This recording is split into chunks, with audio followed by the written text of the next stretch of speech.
Hello again. We're back for another outstanding session which addresses an issue that came into focus more sharply than ever during the last 2 years of the COVID pandemic. Dr. Frederick Eccles was originally slated to present this session. However, he unexpectedly became unavailable. And so we are fortunate to have another superstar from the public health sector joining us. Before I introduce Vanessa, who will do the formal introduction, I just learned from our guest that today she was appointed CEO of Affinia Healthcare.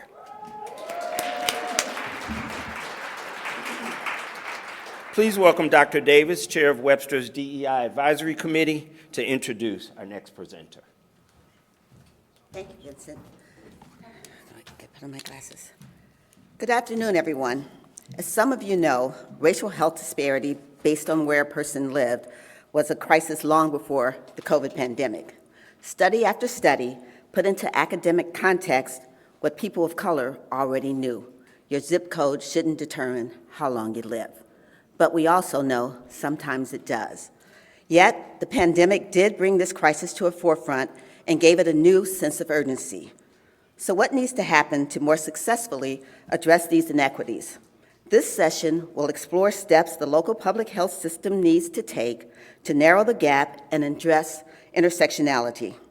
Our presenter is Dr. Kendra Holmes, now CEO of Affinia Healthcare.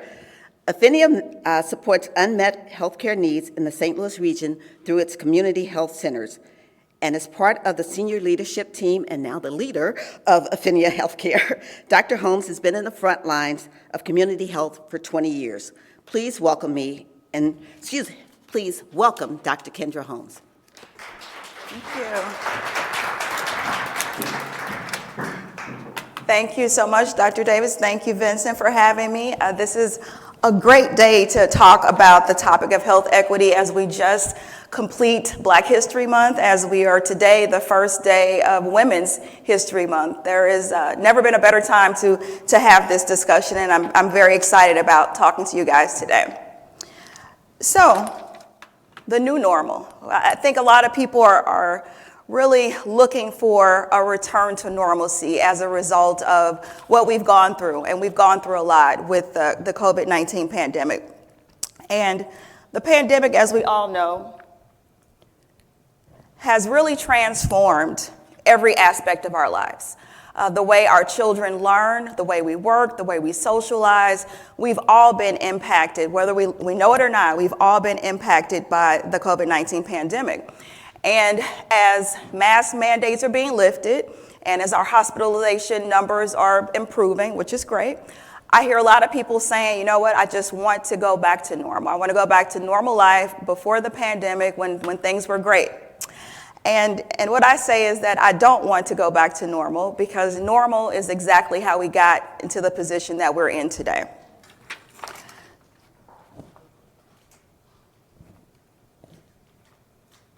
So let's talk a little bit about what normal is.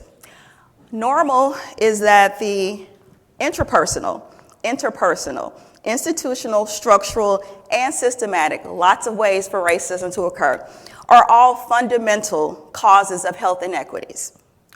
Normal is that Black Americans make up approximately 14% of the US population, but are only about 3% of the participants in clinical cancer drug trials. And unfortunately, Black individuals are disproportionately impacted by cancer, so that really doesn't make sense. What's normal is that Black women are 3 times as likely to be diagnosed with triple-negative breast cancers, and there is currently no effective treatment for triple-negative breast cancer. What's also normal is that Black men are 2.5 times more likely to die from prostate cancer, another unfortunate normal. So I'm a study person, as I'm sure a lot of you in the audience are. So I was reading a recent study about prostate cancer, and this was one of the findings. The findings said the data show that Black men don't appear to intrinsically and biologically harbor more aggressive disease. And when I read that, I said, Of course they don't. Health disparities are not the result of biological inadequacies or gene issues. They are man-made barriers to care that can be eliminated, plain and simple.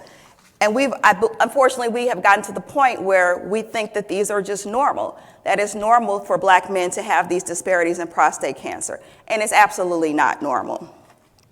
So what are some of the reasons behind these disparities? What are these barriers? Well, if we're looking at prostate cancer, the fewer screenings. So there are fewer preventive screenings for individuals, for a lot of Black men related to prostate cancer. And that leads to cancer being diagnosed at a later state. Well, unfortunately, if you diagnose cancer at a later state, your chances of living are diminished. And then there's also less access to quality care. So I hear a lot of people say, well, there are health centers everywhere. There are lots of Affinia Healthcare. We have over 12 locations. But there's a big difference between quality health care and health care. And perhaps what I think is most important is medical mistrust. So you see here, in 1932, there was a flyer that was posted in areas where Black sharecroppers and their families lived. And it basically said, hey, come and get some treatment from the government for what was described as bad blood. And I think we all know what this led to. So the Tuskegee Study for untreated syphilis was a study that occurred in 1932. I call it a study. It really was an injustice. We all know that. Where 600 Black men were basically enticed with the promise of free burial insurance, free lunches, free health care to be in this study. The researchers did not tell the individuals what the study was for. And what actually happened was that there were 600 individuals, 400 of which did have syphilis, who were studied. And the basis of the study was really to view the progression of syphilis in the human body. Those individuals were not told that that was the intent of the study, and they never received treatment. So even years after penicillin became the treatment of choice for syphilis, these individuals were still not treated so that the progression of the disease could be seen. So when we talk about distrust, a lot of individuals point to the Tuskegee experiment for their reasonings for not trusting the medical system, the government. I would offer that this goes well beyond Tuskegee. There has been a long history of medical abuse for African Americans way beyond the Tuskegee, before and after the Tuskegee experiments. As recent as the 1990s, there were unethical studies involving Black boys that were looking at potentially aggressive behavior in Black boys that went on in the 1990s. So this is something that is not something in the past that is no longer happening. This happened very recently.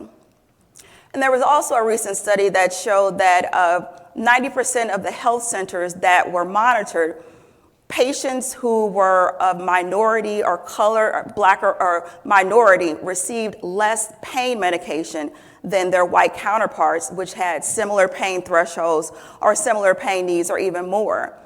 And I am a pharmacist by trade.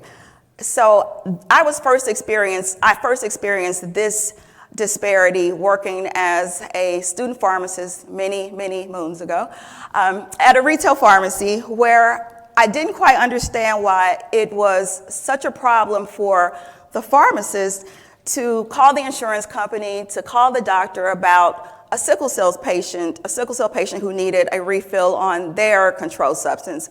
But the efforts that they demonstrated to call for a white patient who was going out of the country and needed a vacation supply of their controlled substance just really paled in comparison to what was done for the Black patients. And we see this not in just with physicians, this is with nurses, this is with pharmacists in my particular profession, and it's throughout the entire medical system. Implicit bias, I know we all have heard a lot about implicit bias, and what is generally said is that, we all have biases, and this is absolutely true. Based on your experiences, we will all have biases. The difference is that some individuals' biases have the power to impact people's health, people's economic outcome, their education, and that's when it's very important. So there was a recent study that occurred, this was actually in 2019 and 2020, at a Chicago Medical Institute. And what happened was this was actually initiated by students. And I mention this because often students are the ones who identify the issues and the disparities in the system. And that's why we always need to focus on our students. So these medical students decided to evaluate the electronic medical records of patients in these health centers. And what they found was that Black individuals, Black patients, were 2.54 times more likely to have a negative descriptor in their medical record compared to the white patients. And some of those negative descriptors were non-compliant, agitated, items like that, which some people may think, well, if they're non-compliant, they're non-compliant. The problem with that is that as a healthcare professional, that medical record is really your view of that patient. So when you see a narrative that describes someone as non-compliant or aggressive or anything negative, that really does cloud your judgment. And when that clouds your judgment, that clouds the quality of care that you deliver to that patient. And this is something that we always need to be aware of. So, health inequities. This is really the crux of our discussion. Health inequities are systemic differences in the opportunities groups have to achieve optimal health. What I really want to focus on is that they are avoidable. And I mentioned again that a lot of people, Black people, white people, all people, have, unfortunately, the belief that, well, I'm Black, I'll just have diabetes. I'm Black, I'll just have cardiovascular disease. I just may have prostate cancer. And that's just accepted. Well, it is absolutely not acceptable. And the key drivers, again, for these disparities are not that Black people are genetically inferior or predisposed to all of these issues. There are systemic drivers such as racism, sexism, classism that really impact and drive these health disparities. And of course, social determinants of health, such as access to healthy foods, living conditions, quality of schools, etc. So we talk about health equity, and health equity is really, again, the process of giving individuals what they need to reach the optimal health possible. So we go a little farther at Affinia Healthcare. We actually are looking for health justice. And with health justice, we work to actually dismantle those systems and those barriers which result in health inequities for individuals. And those can be economic, social, environmental injustices. So this is about health equity, but you can't really talk about health equity without talking about economics, because poverty makes you sick. If you are in poverty, you will have illnesses that other people who are not in poverty have. Absolutely. So let's talk a little bit about the economic impact of COVID and the health implications. So we're all aware of the PPP loans that were provided from the federal government throughout COVID to help small businesses. Well, Black-owned businesses received less than 2% of those loans, while white-owned businesses received 83% of those loans. And so you'll say, well, what difference does that make related to health? Well, strong communities build strong families, build strong babies, and that's where health really begins, in those communities. It really is a comprehensive approach. Another fact about the economic injustice which leads to health disparities is that it took 31 days for small businesses with paid employees in Black majority zip codes to receive their PPP loans. And that was 7 days longer than in majority white communities. And you might say, well, what's the difference between 7 days? If you are a business owner and you have limited funds, that is the difference between you being open and closed. And that is impactful, not only to that business, but to that community, for those individuals who are receiving health care from that business, the stress related to that in that community, and for those individuals as well. If we just talk about Black business in general, there was a 40% decline in Black business ownership throughout the pandemic from February and April of 2000. And again, when we talk about economic injustice, and often people say, well, you have the same opportunities that I have. That is absolutely, unfortunately, not the case. Let's talk a little bit about social injustice. So 21.2% of Black individuals live in poverty, compared to 7% of white individuals in St. Louis. Again, I can't stress enough that poverty makes you sick. The stress of it, the pressures, the environmental toxins in the areas that these individuals live make them physically ill. And when we talk about COVID-19, we saw very early on that certain individuals were more impacted. So we saw that African Americans were first really impacted disproportionately by COVID-19. And then we looked at, well, what is the reason for that? And then again, we always go back to, well, it's these biological issues, these genetic issues. But when you really peel the onion back, you'll see who was most at risk for COVID-19. And those are the essential workers. So everyone didn't have the opportunity that I had to work from home. Everyone didn't have the opportunity to, have someone stay at home with their kids while, they were homeschooling or while we were going virtual. So those frontline essential workers, those home health workers, those medical assistants, the bus drivers, the grocery workers, those are disproportionately minorities. And those are the individuals that you saw that were really impacted by COVID-19 in the beginning and throughout. And then I want to talk a little bit about those environmental toxins, because that's not really talked about a lot. COVID-19 is a respiratory illness. Asthma again, disproportionately impacts African Americans throughout this nation. So when you have individuals who already have respiratory impairment, who come into contact with the virus that attacks the respiratory system, we all know what the impact is. So I've talked a little bit about the negative. I always want to be positive because I'm a very positive person. So people always say to me, so Kendra, what can we do? So what can we do so minorities can trust the healthcare system? What can we do? What else, what can we do? And I say it's quite simple. Be trustworthy.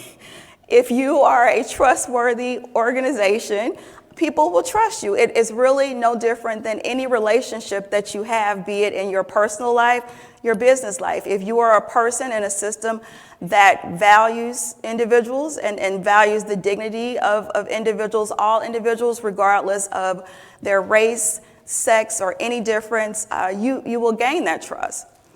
And it's also very important, while it is uncomfortable for many, it's uncomfortable for all of us, to call out when there is racial and ethnic disparities in care.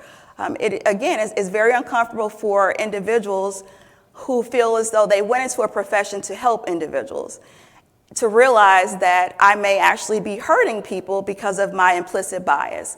And that is, again, something that we have to still call out and to come to grips with. I also want to talk about the pipeline of minority healthcare providers. Again, I'm a huge study person, and there is much information out that shows African American patients, when treated by African American providers, have better outcomes. It's just the facts. The numbers just simply don't lie.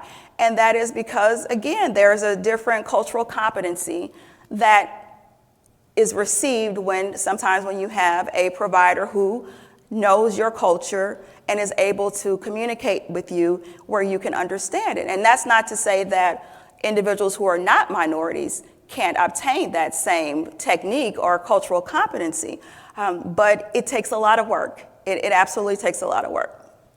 So in addition to creating that pipeline of healthcare workers, the other piece, and this goes back to students, is that we need to train our students to value what I call JEDI, and that's justice, equity, diversity, and inclusion.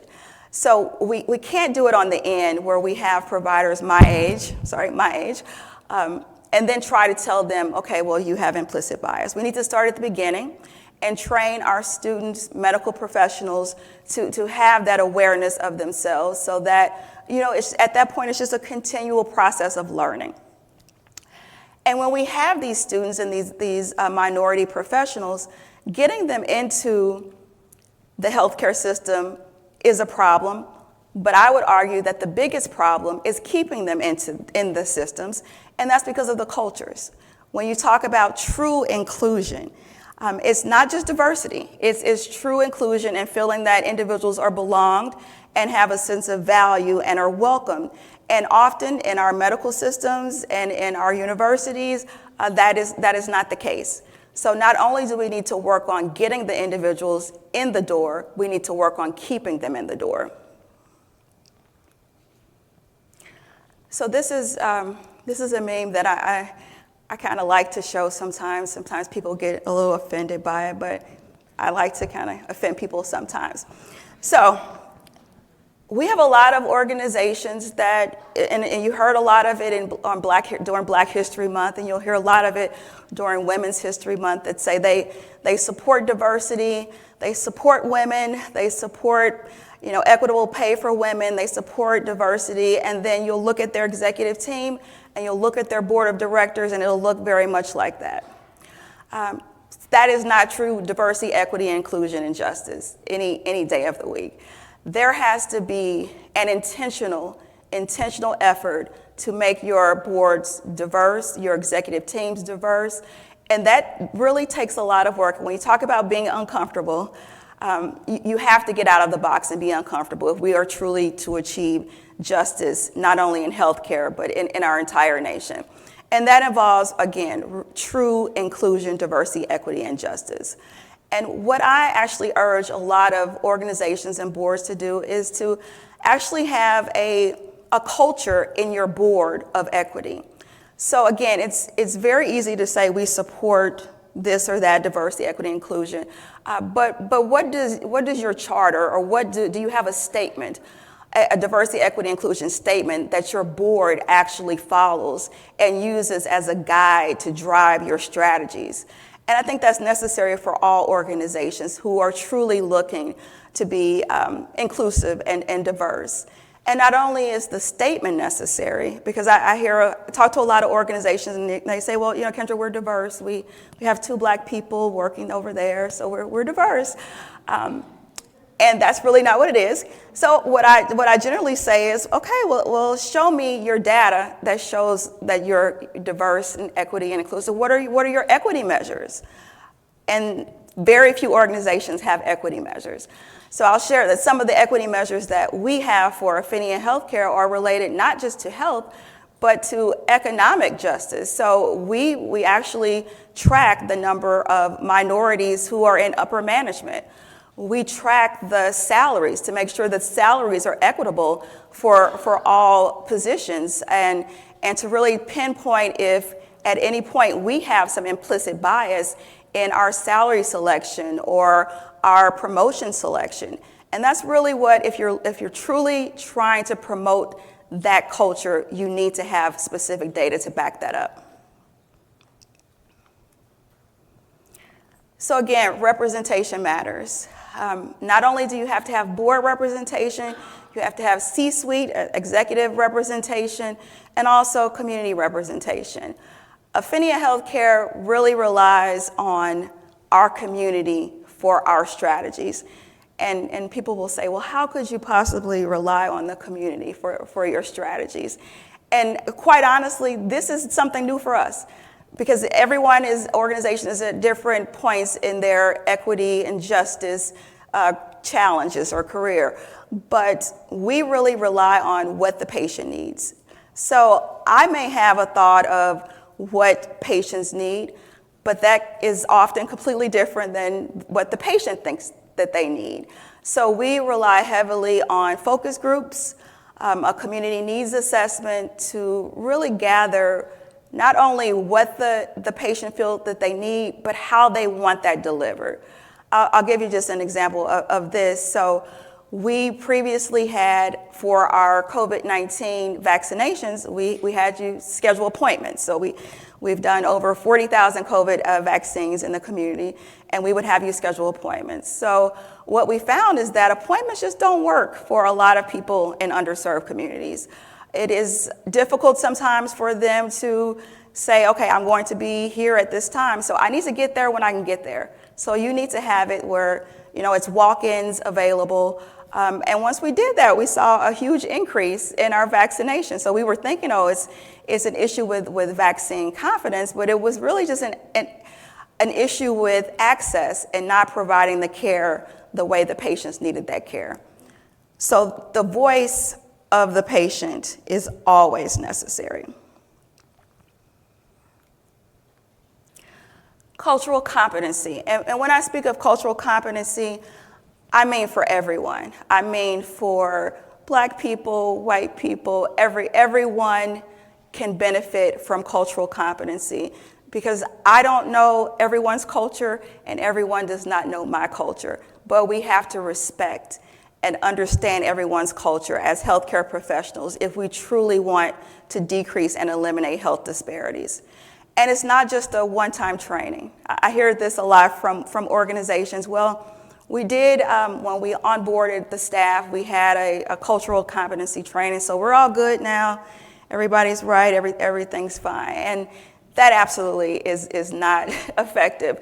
There has to be an ongoing effort and promotion of diversity, equity, and inclusion, not just checking some box and saying, yeah, I understand it. And it has to come from the top, that leadership truly embraces diversity, equity, and inclusion.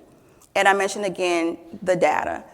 You can't tell me that you have this culture of diversity, equity, and inclusion, and you can't show me any type of measures that speak to what you have done. I want to talk a little about access, and I won't go into politics, but Medicaid expansion has been here. I see someone waving, yes. We just need them to actually enroll the patients, but that's another story. So access, health insurance access. Missouri has fought long and hard against Medicaid expansion, and whether, how you feel about that is how you feel about that. But the fact is that access to health insurance improves not only health outcomes, but quality of life, economic factors, and really just your overall length of living. So health insurance is absolutely key if we are going to really truly work to decrease health disparities. And one thing that I point to in Missouri in particular is that I often wonder what the death rates would have been had Missouri actually expanded Medicaid prior to COVID, and those individuals who did not have access to health care, who do not have insurance, who were afraid to go into the emergency room by ambulance because they would get an $800 bill, how they would have fared if they actually had health insurance. And that's something that I think that we all really need to think about when we're talking about Medicaid expansion. So I spoke about quality health care. There is a huge difference between quality health care and regular health care. And I say that because I have been in places where the healthcare was not quality, and I've been in places where the healthcare was quality. And I think we've all had situations where we've experienced better care than others. But unfortunately, the lack of quality healthcare is often the norm in underserved and minority communities. And that absolutely needs to change if we are to improve health disparities. Community health. So again, it's really about trust. I do not believe that Affinia Healthcare would have been successful at vaccinating the number of individuals that we did and we continue to do for COVID-19 had we not been in that community long before COVID-19. So it really is important to be not only by word of mouth in the community, but to be present in those communities every day and attempting to gain the trust of those individuals. And again, we all know that there's a lot of mistrust.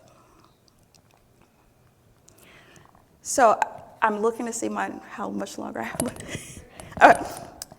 So I often say that this is really a simple discussion, because ultimately what it boils down to me is just a realization of how do you feel about just the dignity of human life and of individuals, because that's what it's really about. If you truly value everyone, regardless of their differences, there would be no reason for you to not provide a certain level of care. So if we get past all of the implicit bias and any type of issues such as that, it really just goes down to a very fundamental respecting all individuals, caring for all children. I often say that, a good person cares for their children, but a great person cares for everyone's children. And that's really what healthcare should be about. And I love this quote. I'm a quote person, so I love this quote by Dr. Martin Luther King Jr. Of all the forms of inequality, injustice in healthcare is the most shocking and inhumane. And it absolutely is the most shocking and inhumane. And I point to a personal example for myself is that Black women in St. Louis and probably nationally as well are 3 times more likely to die during childbirth than white women. And when you eliminate all the socioeconomic issues, it's not because of education, it's not because of their income. I am an educated woman who has a secure financial situation, but having my child, I was still 3 times more likely to die during childbirth. And that's shocking, because ultimately, if you break it down, I didn't have chronic illnesses. It is because of my life not being as valued as other individuals' lives. And that's just pretty much what it is. So what we really need to do, again, is focus on those issues that I mentioned, calling out racism or discrimination in any form when we see it, working to be culturally competent, everyone working to be culturally competent, and truly valuing all life. And I will accept any questions at this point.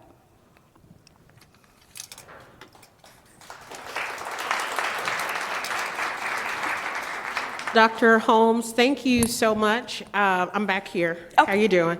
Congratulations on your recent you. appointment to CEO. I think that's a big deal on Women's History, kickoff of Women's History Month. So I heard you talk about trust, and that's one of the ways that we could get back to gaining and building more equitable health systems. Putting yourself in the patient's shoes, how does a patient deal with or, confront perhaps a provider that they believe might not be providing them with equitable or trustworthy care?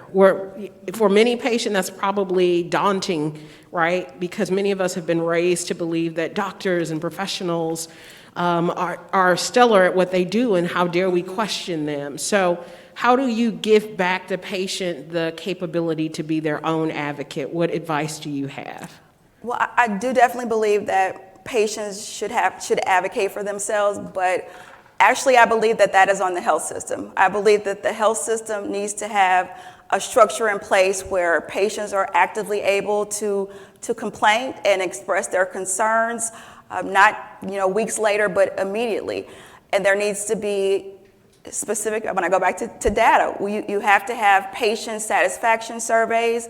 You have to have individuals who are actually seeking that input from the patients, because again, as you said, many patients are very, they feel intimidated by a physician. So they're not willing to say, I don't like the way that you treated me, or I don't like the words that you use when you describe my situation. So again, I feel that it is when you create a culture of diversity, equity, and inclusion, that is on the healthcare system to create those systems to make that occur. Thank you. I have one. Oh, go ahead. Hi, my question kind of stems off the women who kind of went before me, but you talked a lot about how it begins with trust between minorities and healthcare workers to improve racial disparities in healthcare, and I believe that will only improve if there's effort on both parts. My question to you is, where do we start in the journey of rebuilding the relationship between minorities and healthcare workers? And how do we change the mindset of just accepting our fate as Black individuals and morph that into a fighting energy to change the numbers? Sure. So how do we start? I think we start by just being present. And I think a lot of our healthcare organizations lost a great opportunity to build trust through COVID. And it was a huge just miss, in my opinion, because had those organizations been out there on the front lines, taking care of those individuals, providing that testing in North City, I think that would have just done just a tremendous amount to start building that trust and breaking down the years of mistreatment that individuals feel. So I'm going to put a lot of the responsibility on the healthcare organization, because we are the ones who decided to take on this role to take care of patients. So I believe it is our responsibility. As far as what patients and minorities can do to kind of get out of that mindset of, well, you know, I'm Black, I'm going to be obese, I'm going to have diabetes. I believe that it starts with children. Again, I think that health education for children needs to be in school from day one. I think we need to talk about, you know, what is health and what is acceptable, and to let children know. It begins a lot with children. And I see this because we have school-based health centers with Affinia Healthcare, and we start with preschoolers. And we talk to them about, you know, your heart and, you know, things that make you healthy. And I think it has to start from us teaching our children that their health is important, that they do not have to have chronic conditions and live shorter lifespans.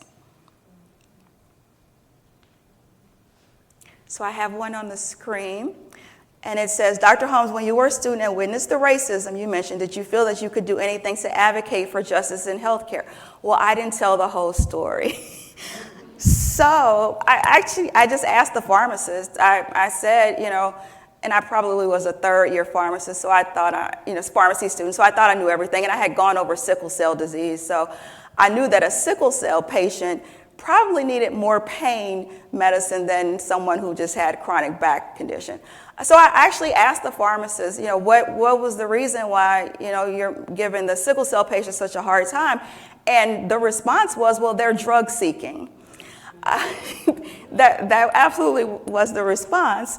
And so we kind of went back and forth, but you know, I was a student, so I couldn't, you know, change her mind about that. But I definitely did call her out on that. And I mentioned that I'm a pharmacist, so that experience has really, you know, prompted me to be very aware of how I respond to patients. And I oversee 2 pharmacies, so what we do when we talk about that data is we review our pharmacy patient records. So if I see that you wrote on there that someone is drug seeking or aggressive, that behavior is corrected, because again, it impacts the quality of care. Okay, so I don't work for the healthcare industry right now, and this isn't high quality quantitative research, but when the data came out showing that those disproportionately impacted were Blacks, basically people of color, I noticed a simultaneously increase by primarily whites to not wear their masks, say they weren't going to follow social distance. Now, maybe it was just a coincidence, but I saw that escalation when those 2 things occurred. At the same time, when it came out that 80% of the people dying were 65 and up, I didn't see those same people saying, okay, I'm going to go see grandma and I'm going to be breathing on her today. It just didn't happen. So how do you deal? I could give more examples, of course. But anyway, how do you help staff deal with these obvious racist behaviors as these people come in? They're your clients. You can't completely drive them away. But how do you work through helping as best you can to work through the racist beliefs of those that come in and exhibit this, especially in front of other clients? Sure. So we deal with that a lot, unfortunately. And you know what? I honestly, we really deal with it by grace, because unfortunately individuals have their beliefs, and is not really my responsibility to change their beliefs, nor do I want to change their beliefs. That is between them and their whoever. So what we do is we follow our policies. So if you come into the organization and you refuse to wear a mask, you don't gain entry into the organization. When we deal with, unfortunately, situations where we have Black providers, Black physicians, Black nurses, who white patients may not want to be seen by. And we have policies for that. So if you are discriminated against one of our providers, we do not see you. So again, I think the leadership and that culture development has to come from the top, and the policies, and that we will not accept discrimination against our employees, and we will not accept discrimination against anyone who walks in that door. So I have a question on the screen. How do you start the conversation to self-advocate? So I think what you have to do first is to address the trauma, because there's a lot of trauma in the community that we serve. And that, again, we talked about the fact that a lot of people are intimidated by the healthcare system, and it's daunting. It's daunting for individuals who have resources and who have education. So I think it begins by addressing the trauma and acknowledging the harm that has been done to individuals. I don't think you can get past that before you make any true progress. So after that, again, it's just to be present and let individuals know that you value their health, and to be that advocate for them. Oftentimes, people need an advocate in order to then self-advocate, and that's what we focus on. So I have, can you speak at my organization? Sure, whoever you are.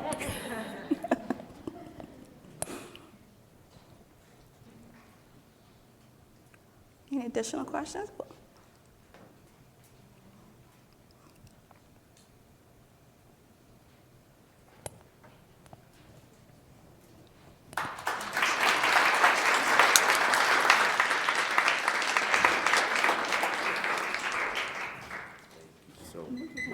Yes, you can go.